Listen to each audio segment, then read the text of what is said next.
আজকে আমি রান্না করছি ডিমের আমলেট তুলে আলু দিয়ে ঝোল।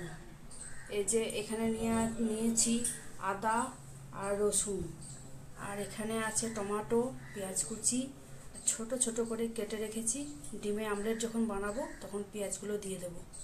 আর এখানে সরষের তেল গরম হয়ে গেছে, আলুগুলো ভেজে নেব। এখানে সব ডিমগুলো আমি ফাটিয়ে একটা বাটিতে রেখে দিচ্ছি। আলুটার উপরে অল্প নুন দিয়ে দিলাম।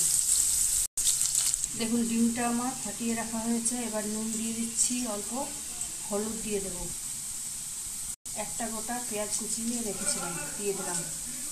আলুটা ভাজা হয়ে গেছে, এবার উঠিয়ে নিচ্ছি।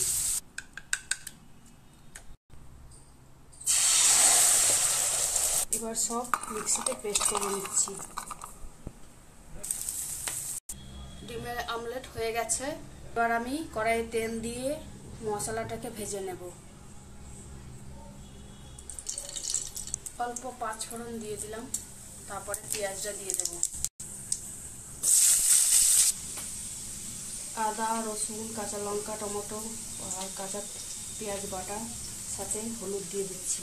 এখানে জিরে গুঁড়ো দিয়ে দিলাম 1 চামচ। মশলাটা দিয়ে দিচ্ছি। বাটি ধোয়া জলের সাথে 1 চামচ কাশ্মীরি লঙ্কা গুঁড়ো দিয়ে দিলাম।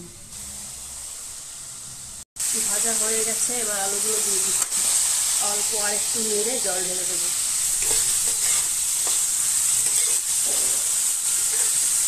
আমি এখনো পর্যন্ত নুন দিইনি, আগে সব কিছু দেবো তারপরে নুন দেবো। অল্প জল দিয়ে দিলাম, মাখা মাখা করে করবো। এবার ডিমগুলো দিয়ে দিচ্ছি। দেখুন ডিমে আমলেট করতে গিয়ে উঠাতে গিয়ে সব ভেঙে গেছে। এগুলো আমি ঝোলে দিয়ে দিচ্ছি। 1 চামচ একটু কম নুন দিয়ে দিলাম।